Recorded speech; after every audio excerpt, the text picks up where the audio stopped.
Well, good morning, good afternoon, good evening, wherever you are out there in the world. It's time for another episode of the SoundTraxx Soundbites podcast. This is Train Talk from Milepost 141.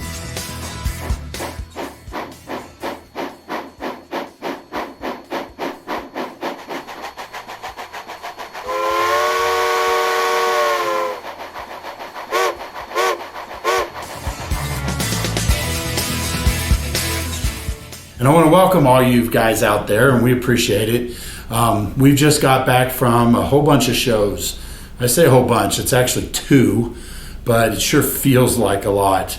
But I'll recap each of those this episode, and just wanted to say we want to thank you viewers out there. We're hearing that this is actually getting out there, and we're seeing a lot more people actually making comments on our podcasts. So that's always good to hear. So thanks for watching. We'll try to keep these entertaining and informative for you as well. So if you have any thoughts or comments, send us a message, sales@soundtraxx.com. Let us know you watch us on the podcast, and let me know if you have any thoughts, comments, questions, anything like that we can do to try to help make this just a little bit more entertaining. So anyway, with that, first thing is I know we usually talk a lot about what projects we're working on. Well, as you'll notice in front of me, the empty track. And the reality is that I've actually got a few projects in the works. And so I've not finished any of them. And we'll talk about kind of why when we get to the shows and so forth, because I've been gone a lot in the month of January. Working on some projects. I've got a really cool steam engine and I can't wait to share it with you. Got some really cool pictures and you can kind of see a glimpse here, little teaser of what I'm working on. And so hopefully I'll have that next podcast to share and show with you guys. For those of you listening on audio, basically what I'm working on is a Bachmann Mountain 482. This was one of the old Spectrum models that, let's say I've put my George spin on these models. And so with that, the picture I'm showing here has a lot of wires sticking out from underneath of it. And that's just the tip of the iceberg. What started as just it was going to be a simple Blue Nami upgrade. And what ended up happening was it turned into a full 1472. For those of you guys who are not familiar, 1472 is a 5-year or 1,472 hours of operation, complete rebuild of a steam locomotive, boiler pressure test and all that kind of stuff, just to make sure that the maintenance on the steam locomotives are done properly. This kind of turned into that project. And so I'll share more of the details with you when I get it out here. Like I said, hopefully next time. That close, extremely close to being done. I've just got to work out a couple of the minor bugs. And I say bugs, meaning mechanical issues. I've got, so I'll talk about all that, like I said, once we get to that portion and I bring it out here and show you guys. But I'm really excited about it. It's really cool and can't wait to show it to you. Now, over the last month, the month of January, we've done a lot of shows. And I say a lot, it sure feels like it, but we've actually been to 2 trade shows.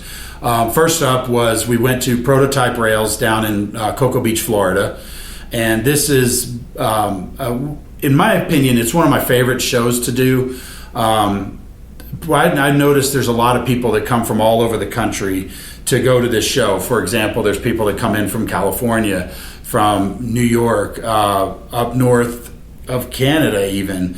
And then, of course, there's a lot of locals as well. But Chicago, Tennessee, Pennsylvania, a lot of these people will come from all over the country to come down here. Because in reality, who doesn't want to be in Florida in January, right? Usually the rest of the country is blanketed in cold and snow, and this gives them an opportunity to kind of get away from that down in the sunny beach of Florida. But this year was a little bit different because we had that giant cool front that dumped a bunch of snow through the Midwest and the Southeast. And we were seeing high temperatures of 50 and 59, which was really cold for Florida. But the good news is that attendance was pretty well, still kind of up in par, but the snow through the Midwest kind of blocked a lot. There were two guys that usually bring a lot of photographs to the show. They got snowed in, couldn't get out of their driveway. And so attendance was down about 50 to 75 people this year, but overall it was a good show. A lot of great models. We got to see some friendly faces out there. We got to see Mike Buddy from the What's Neat podcast with Ken Patterson and those guys out there. The clinic coordinator actually is from California, Jeff Alley, and he was out there, of course. And, of course, the show operators, Greg and Tommy and all the other folks that put a lot of work into it. It really was a successful show. I thought we did well. And so from that perspective, like I said, I always enjoy it. And it's always great to meet you folks out there. As far as I'm concerned, nothing beats that one-on-one time. And so when we can come in and sit down and talk to you guys and answer your questions one-on-one and dive deeper into the decoder as far as how it's set up and how you want to operate your models, that really does give us that opportunity to be able to do that. Because instead of having 27,000 people through the door, which I'll get to in just a moment, we can slow down a little bit and take the time and focus on helping you out specifically, rather than seeing a crowd of people, so you're always trying to think of the most important thing to ask and get away.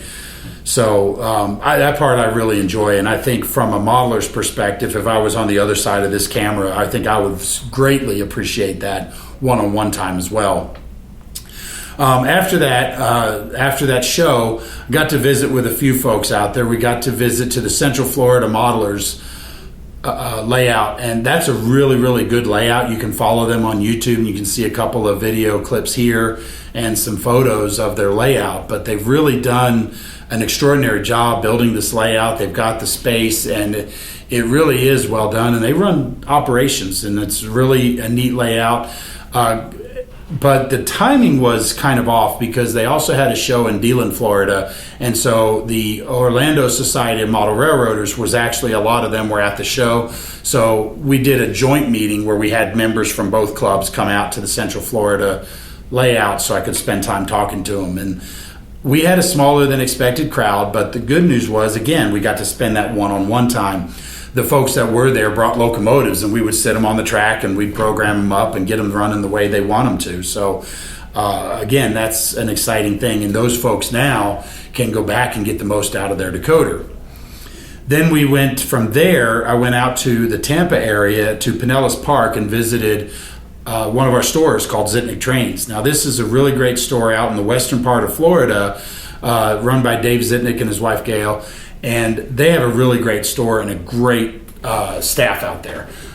I was able to get there in the morning and do some clinics for them and kind of talk about them, give them some education, stuff that we don't normally see, because as you guys know, I'm very, very strong on education. And I want to make sure that you understand what you're doing, because if you don't understand how DCC works on the rails and what's happening, then it's easy to become afraid of it. And so I wanted to share as much as I can, because when you're not afraid of it, now you can do whatever you want with it, because now you're not afraid of breaking it. You understand how it works. And so we spent time talking to their staff out there to give them that information, that education. We were there on Monday, and then Monday afternoon they opened up, and we actually had several customers that brought in a handful of Blue Nomies actually to help run, and we were running them on the layout, and I was helping him set up some stuff as well. He had 6 locomotives with Blue Nomy in it, and he was an ON30 modeler, and I have to apologize, his name escapes me right this moment, but imagine put yourself in front of a camera and suddenly everything goes blank. But after that, then we went down and visited the Gulf Coast Model Railroad down in Sarasota. That was another great visit. Got to talk to those folks.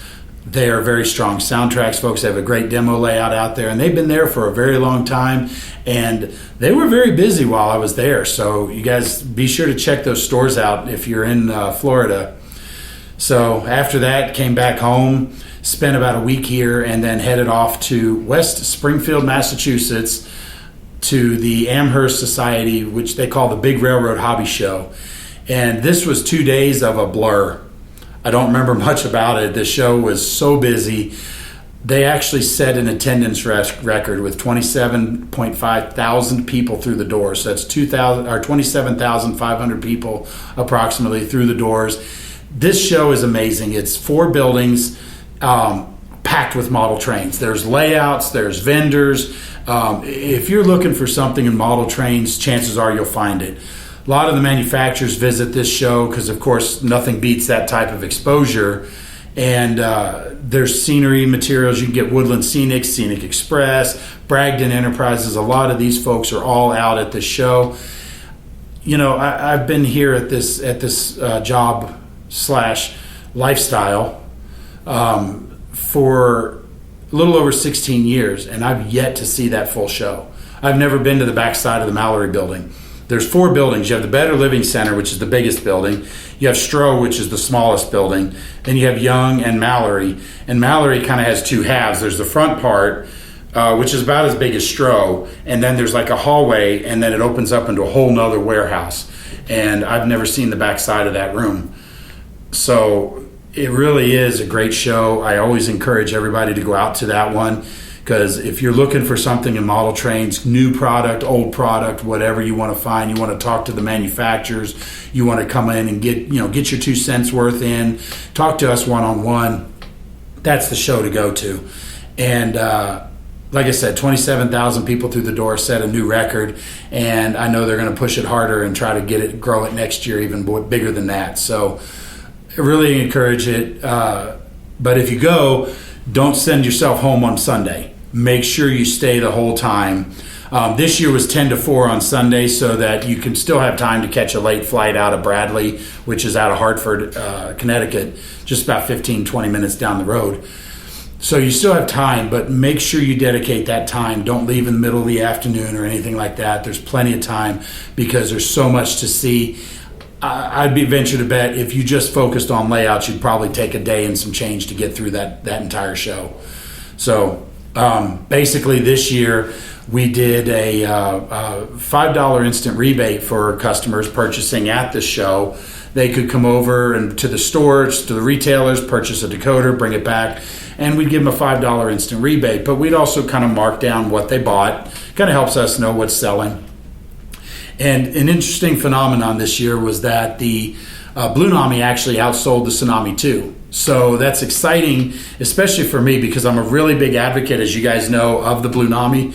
So really want to try that out. I think the word's getting out. People are trying it out. And, of course, now we have Android out as well, and pretty much full factor. So you've got consisting and all the other features built into the Android app as well. So we're starting to see that tide turn a little bit, because remember, Blue Nami, you don't lose anything. You still have a Tsunami 2 that can still run on DCC track, but you get the added benefit now of being able to use your smart device, phone or tablet, to be able to either operate it and or use it to make all your settings, adjustments, things like that. So really be sure to check it out.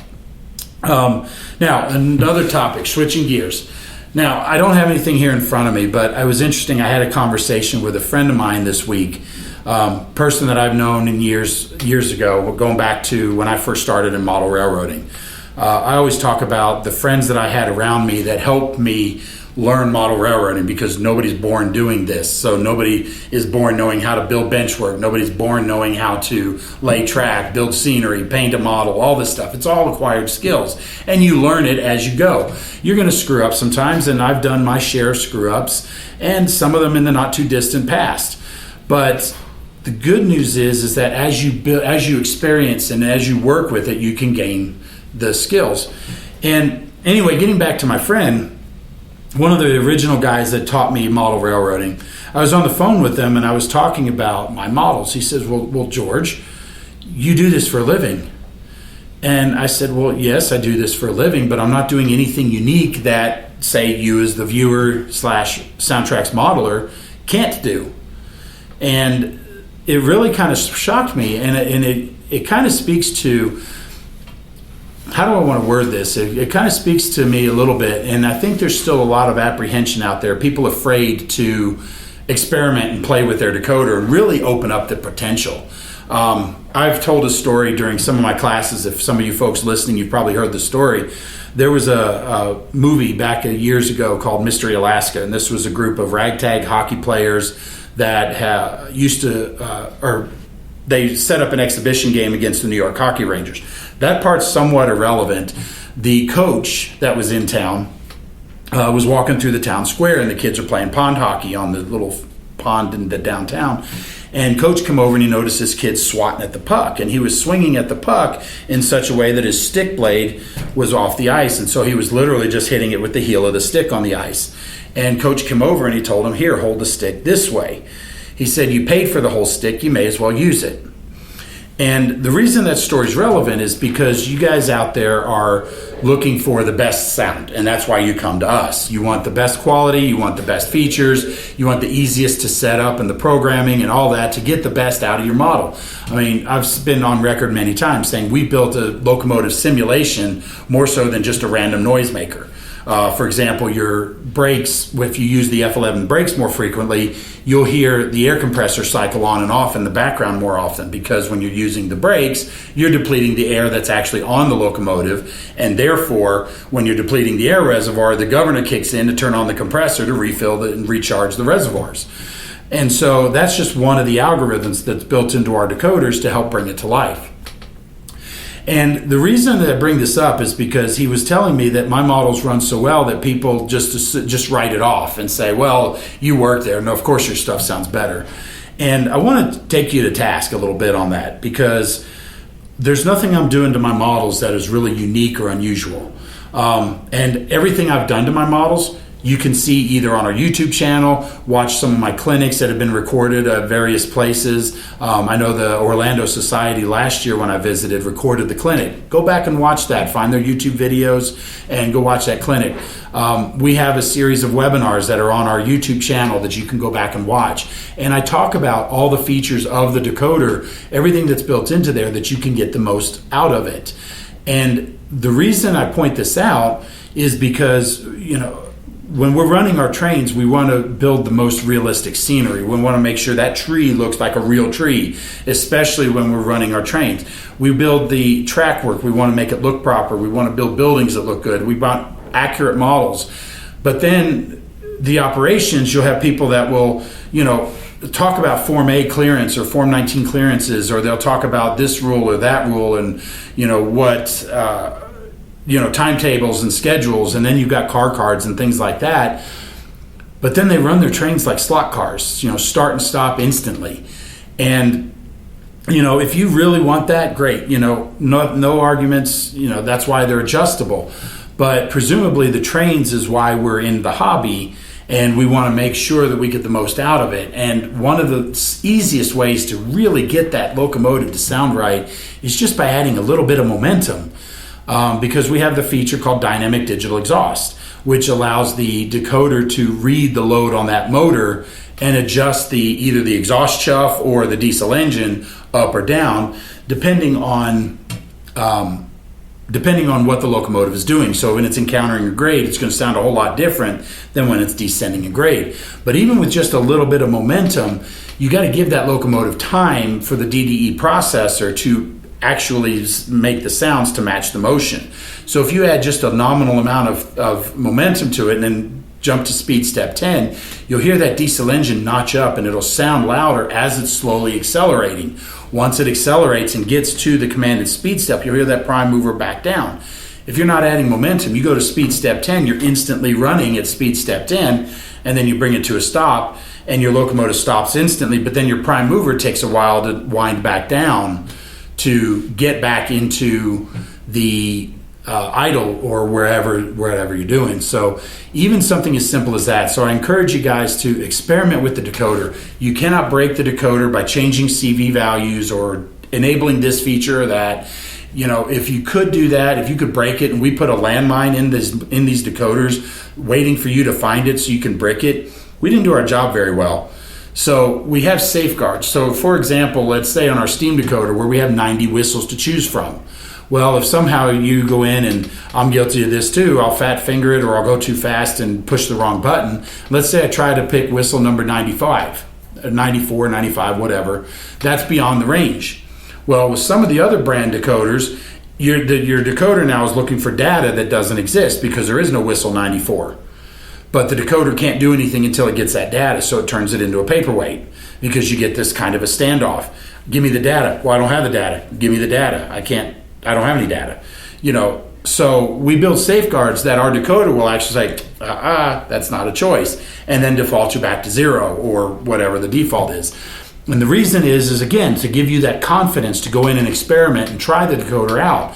Because I think once you get into some of the settings and you find what you like, be consistent. Use that same features and those same settings on most of your models. That way you can always go back and run your trains, and then not only do you have a predictable response, but now you get that enjoyable experience of hearing your sound and everything come to life. So it really is a lot of fun. So, well, anyway, with that, I do have a special guest, and he's been waiting in the wings here while I ramble on for a while. And so let's go ahead and bring in our special guest. All right, folks, as I bring in my next guest, I have to issue an apology. The edit was because there's some dumb guy that's sitting here behind the camera, or in front of the camera, I should say, that forgot to press the record button. So we're going to try this again. So sorry for the edit on the cut there. But anyway, so my next special guest is Kevin Honda at Arnie Trains out in Southern California. Now, Kevin is at Arnie Trains is located in Westminster, California, which is the greater LA area. He's right off the 405, I believe, right? Yep, we're off the 405, and the closest exit would be Westminster. We're in the city of Westminster in Orange County. Okay. So very accessible for anybody who comes down to visit the Southern California area. And he certainly is one of our best retailers out there. And so wanted to bring him in, kind of give a feel for what he sees at his store, and also kind of share a little bit of light on what they offer. So Kevin, welcome, and tell us a little bit about Arnie's Trains. Hey, George. So Arnie's Trains has been in business for over 47 years. Greg Arnold started the business with his father, and then Matt eventually joined in. I don't remember the exact date, and then about going on close to 15 years ago, I started on here. And then now I'm the manager over at Arnie's Trains. We have another store right next door to us, right on the other side of this wall here, called Milepost 38. And they carry all the O scale and G scale. We carry all HO and N scale here. So you can come to one stop shop and get two different unique experiences. Well, and Milepost 38 used to be another store out in Anaheim that you guys Correct. kind of bought out and then changed it up and condensed it into the one business. Yeah, we wanted to keep it out there, but the only downside was the people who own the building, they doubled the rent, so it was easier for us to come over here, especially now that we own the building. So since we own the building, hey, why don't you come to 2 train stores now? Yeah. So you can decide if you're a large scaler or want the biggest stuff, or if you want the smaller scaler, if you're one of us small-minded folks. Yep. You can go over and enjoy the Arnie's Trains versus the Milepost 38. But the good news is at Arnie's Trains, they're one of our biggest SoundTraxx retailers, especially in the Southern California area. And so I know, Kevin, you do a lot of installations. That's for both sides of that business, right? That's correct. Milepost 38, if there's anybody in G scale or 2-rail O scale that wants any of the Blue Nami chips installed, they'll buy the engine next door, then come over here and I'll take care of them. I do all the HO and N scale sound installs over here. So you can see I stock a huge array of your product here. I do have a couple holes there and there, but I know. Oh, we're going to have to, we got a shipment coming your way. So hopefully they'll fix that. Awesome. So there'll be no more holes, but you can come here and you can get the decoder that you want. There are some off times where I might not have it because I do the installs. I range about 5 to 6 installs a day. Wow. pretty heavy. And you know what? I'm pretty approachable. If you come over here and you say, "Hey, Kevin, I want sound in this locomotive, but I also want to learn," call me ahead of time. I'll sit down with you and give you my undivided attention. We can go ahead and I can teach you, "Hey, this is what you need. Do this, do this, do this." And then you'll be a master installer in no time. Well, that's great, and I know a lot of people, they complain about their stores, they don't stock product and things like that. So it's always kind of interesting to see that. And what kind of customers you get? You get all kinds of things. So being in the Southern California, surely you see some of the more famous people, I'm sure. We do. One of my close friends is Shotgun Tom Kelly. I got to throw that out there. He's on Sirius XM now, but he used to be a DJ for K Earth 101. He stops in here amongst other people as well. You know, it's I can tell you this: we have a great customer base here in the area. I see people from young to young adults, teens, old and new faces. And here's one thing that's contrary to what a lot of people might be saying or thinking: the hobby is growing. This is one of the best times to be in the hobby. It blows my mind every time I hear a store owner or somebody writing in a column saying, "Oh, the hobby's going to be done and extinct." It's like, what are you guys thinking? You trying to build a self-fulfilling prophecy of doom for your hobby? No, it's growing. You just have to embrace it. You have to see the change and kind of roll with the punches. The Blue Nami that you guys unveiled and put out on the market has been great because you can do everything on your phone. And I hate to say it like this, but you know, the young adults and teens today, they're on their damn phone or their They always have one of these things in their pocket. Exactly. Why not get them to go a little three-dimensional now? You can use your phone to control your train, program your train, do all this cool stuff. And that's helped the hobby tremendously. DCC has helped the hobby tremendously because you bring in that fourth dimension, the sound that you're missing. Instead of watching a train go around and round in circles, you know, I've taught a lot of younger adults and kids, instead of building a train set that goes in a circle, you can actually build a train set that you can do operations in. And then the hobby expands from there. I always used to say, when you watch a train go around in circles on a layout that you built on a 4x8, when you're done, the hobby's dead to you.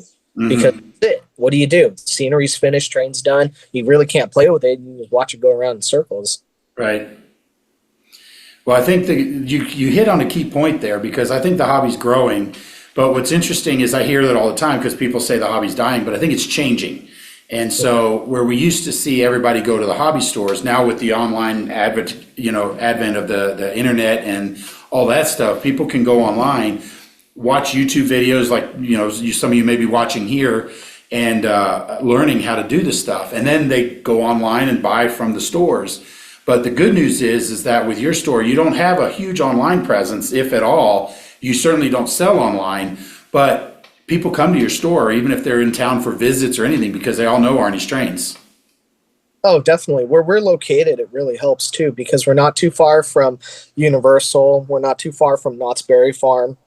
We're not too far from Disneyland. So if you're on vacation with your family, you can sneak out a little bit from some theme park time and then stop by and say, "Hey, let's see what you have." And it's crazy because yesterday I had a family from Australia come in. I'm off from Disneyland. The father and son were saying, "Hey, we're big model railroaders in HO scale. Do you have any CSX?" And I was like, "Boy, do I." You wouldn't think CSX in Southern California, but we have it. Well, you and I both know a modeler that tends to model something on the East Coast. Yeah. So somebody you and I both know may have some personal interest in that CSX stuff. I do have some personal interest in CSX. I also have the main railroad I model, Florida East Coast. We stock a lot of that, as well as Union Pacific, BNSF. I mean, if you came in here and you saw our cases, it would knock you on your back pretty fast, because we do have a big, extensive collection. I just did inventory of our just HO scale locomotives. We have over 4,000 engines in this store. Oh, wow. Yeah. That's pretty amazing. It is. I will say, every time I've come out and visited and did some presentations at the store or passing through, you and I both know I've never walked out empty-handed. Oh no, you haven't. You do some personal shopping, hey, and I really appreciate it. I Yeah, you have to. I mean, yeah, we don't have a store here in Durango, and so usually I'll pick up stuff when I'm at shows or in this case doing store visits and things like that. And so I always have to kind of walk out with something, paid for. I always pay for my stuff. well, I mean, yeah, you do.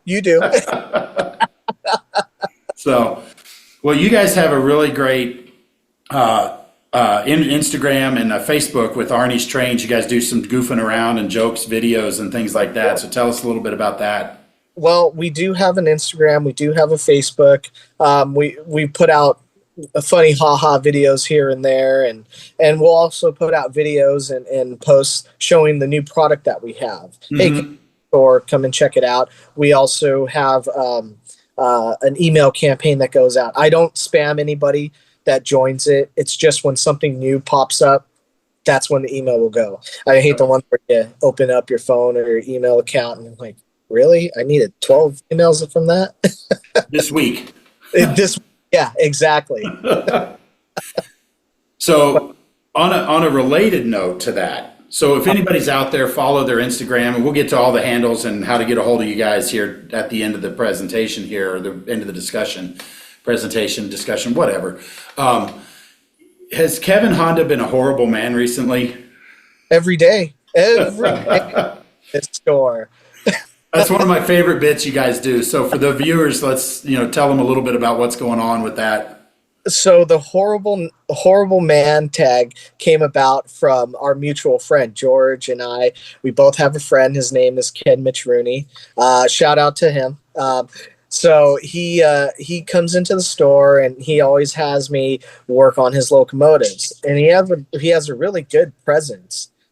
His presence is pretty big, only because he's an animation director. He's gone and done some pretty cool animated films. But regardless, anyway, he brings his engine in and he says, "Kevin, can you do something?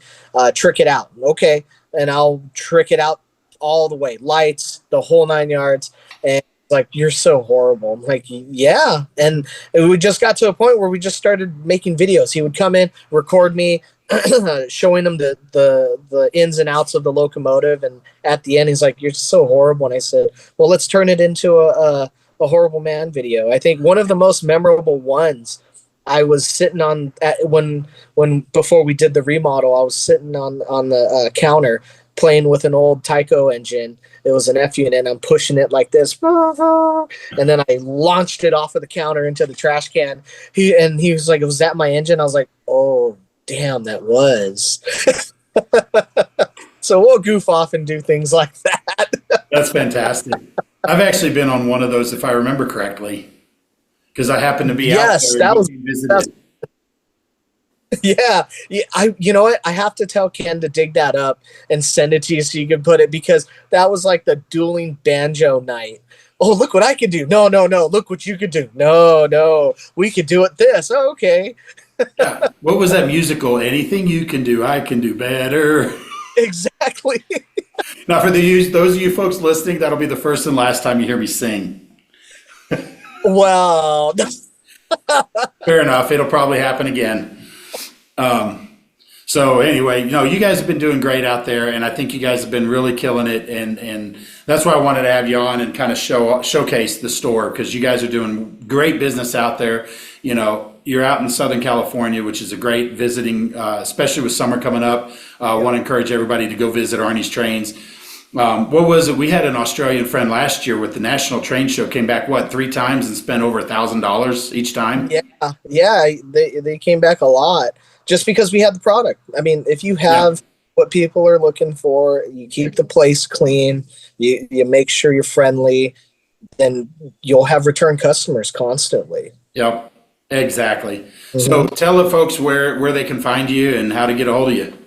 So you can find us at our website, arniestrains.com or arniesmodeltrains.com. Our Instagram is Arnie's Trains, and then our Facebook is also Arnie's Trains.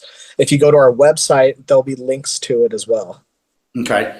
And if they have questions, to call Kevin. Yeah. Call me here at the store. So here you go, Kevin. This is how often we talk. You ready? Yeah. 714-893-1015. You got it. Hey, So that just kind of shows just how often we talk. I mean, there's only a few that I actually know off the top of my head like that, and yours happens to be one of them. hey, you know what? It's great because that means I'm calling to order more product every week. Bingo. And that helps us both and helps strengthen the hobby. And, so just a little side note, we did forget to kind of talk about this. I wanted to ask you really quickly. So what happens when I know you're really strong pushing the SoundTraxx products, not only because of our rapport, but what are the reasons you actually really prefer the SoundTraxx, and then how do you steer customers away from, say, the other brands? Just a real quick touch on that before we close out. Well, one of the big things that I prefer, one of the big reasons why I prefer the SoundTraxx product is simple. If I call you, you answer. Nancy might answer. One of your texts might answer. Somebody answers. That's biggest thing. When I'm sitting here in front of one of my customers that purchased a locomotive, let's say they bought an Athearn Genesis engine, comes with Tsunami 2 in it. Oh, they can't get something to work. And I go through it and I can't get it to work. I just call you up and you answer, or somebody there answers. And that right there is one of the biggest advantages. The other thing too is the sound, the recording. I like the recording a bit more. Some people say, hey, they like this. Some people say they like this. And I do what I like to call the Pepsi challenge.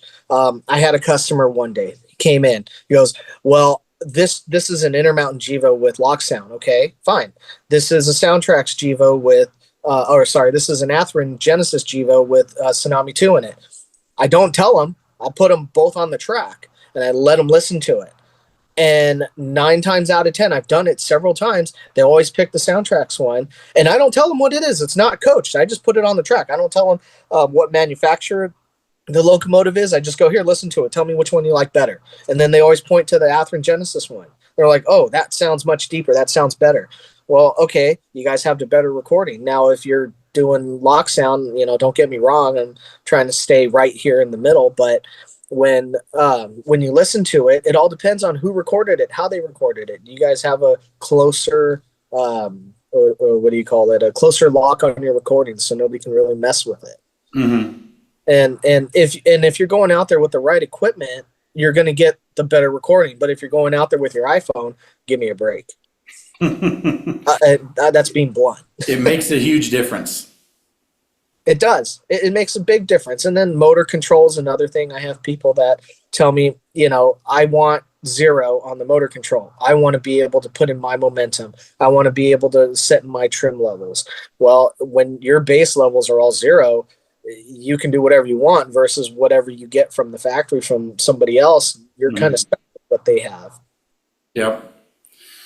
So that's good, and that's kind of the thing, some people may have this preconceived idea that they want, the other brand, and they come in the door and they do the challenge, and inevitably they always, almost always pick the SoundTraxx decoder, which is exactly, if you actually do an honest comparison side by side, that's usually what's going to happen.